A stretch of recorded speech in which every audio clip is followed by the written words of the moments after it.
How many times have you heard that you can't do this, you can't do that, and it has never been done before? Just imagine if Bill Gates had quit when people said it can't be done. I hear this all the time. As a matter of fact, I love it when someone says that no one has ever done this before, because then when I do it, that means that I'm the first one that has done it.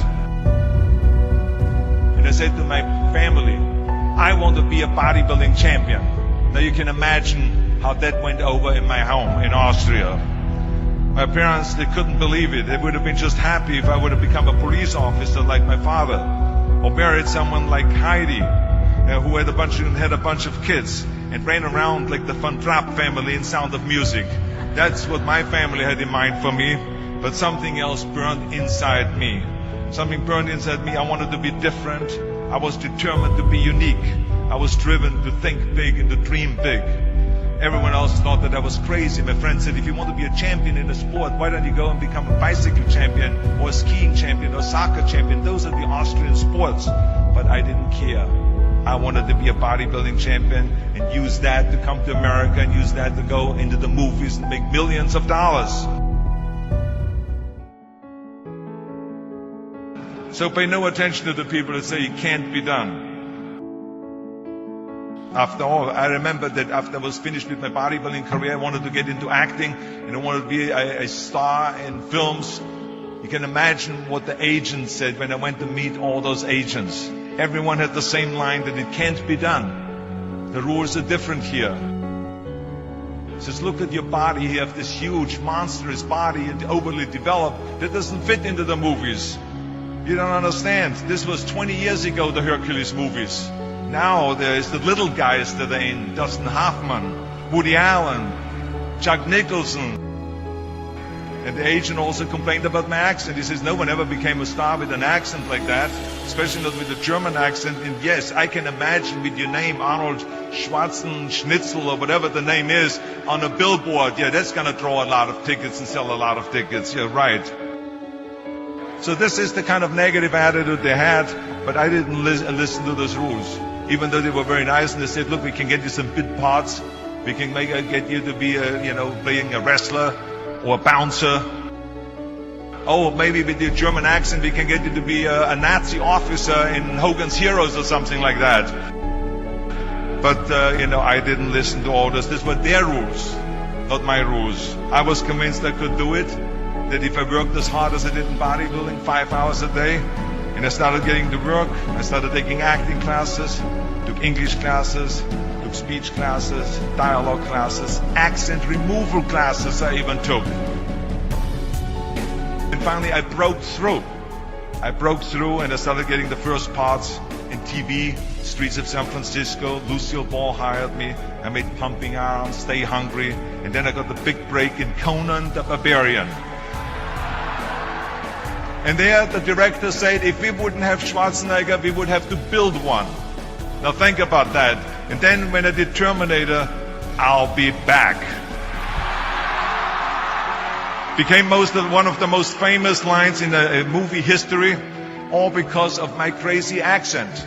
Now think about it. The things that the agent said will be totally a detriment and will be impossible for me to get a job, all of a sudden became an asset for me. All of those things, my accent, my body and everything. So it just shows you never listen that you can't do something.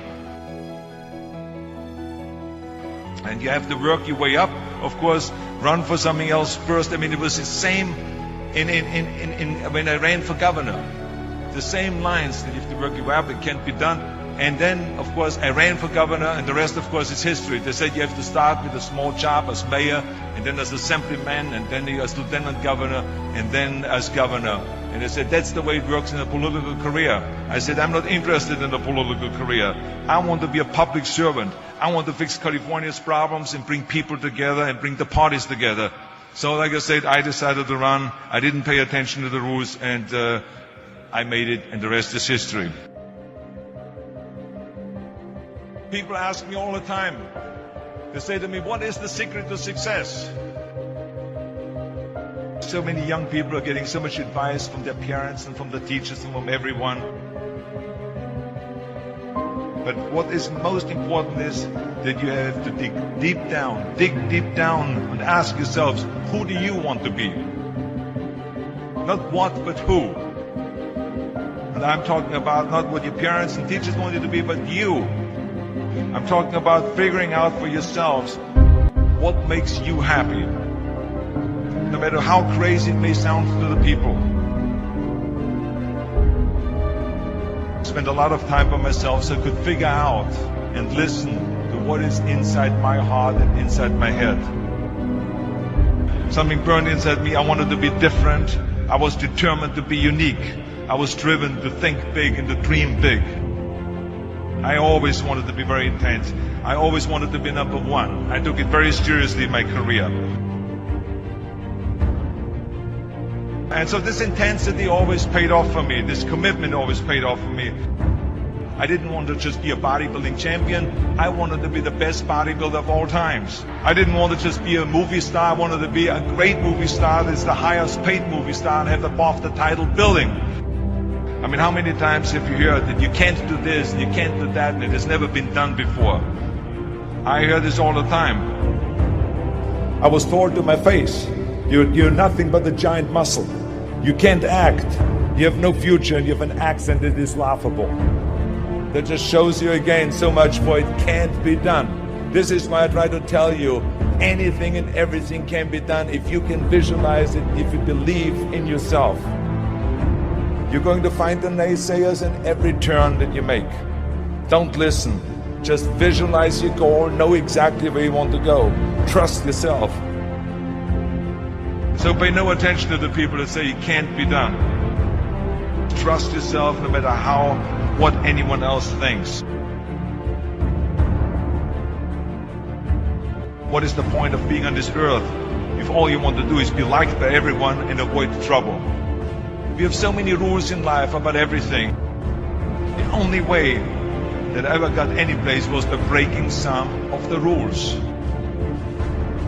It is impossible to be a maverick or a true original if you're too well behaved and don't want to break the rules. You have to think outside the box. Now, of course, this journey is not going to be without any setbacks and failures or disappointments. That's just the way life is. Don't be afraid to fail. You can't always win, but don't be afraid of making decisions. You can't be paralyzed by fear of failure, or you will never push yourself. You keep pushing because you believe in yourself and in your vision. And you know that it is the right thing to do, and success will come. So don't be afraid to fail.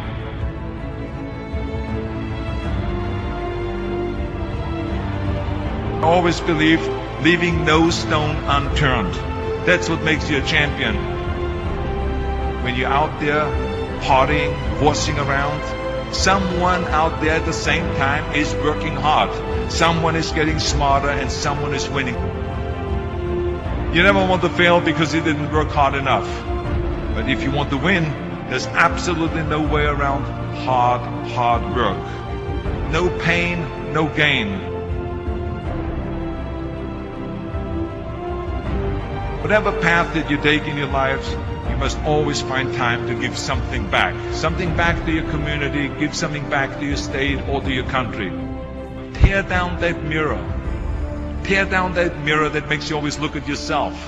And you will be able to look beyond that mirror. And you will see the millions of people that need your help.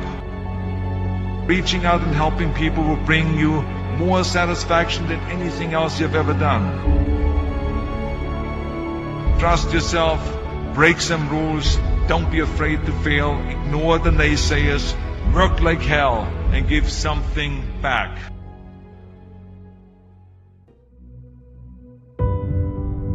I remember my mother-in-law, Eunice Kennedy Shriver, when she started Special Olympics in 1968, people said that it would not work. The experts, the doctors that specialized in mental disabilities and mental retardation said it can't be done. You can't bring people out of the institution. You can't make them participate in sports, in jumping, in swimming, and in running. They will hurt themselves. They will hurt each other. They will drown in the pool. But let me tell you something, now 40 years later, Special Olympics is one of the greatest organizations in 164 countries dedicated to people with mental disabilities and with intellectual challenge, and she did not take no for an answer. And the same is when you look at Barack Obama. I mean, imagine if he would have listened. If he would have listened to the naysayers, he would have never run for president. People said it couldn't be done, that he couldn't get elected, that he couldn't beat Hillary Clinton, that he would never win the general election. But he followed his own heart. He didn't listen to the "you can't," and he changed the course of American history. So over and over you see that if I would have listened to the naysayers, I would still be in the Austrian Alps yodeling. I would never have come to America. I would have never met my wonderful wife, Maria Shriver.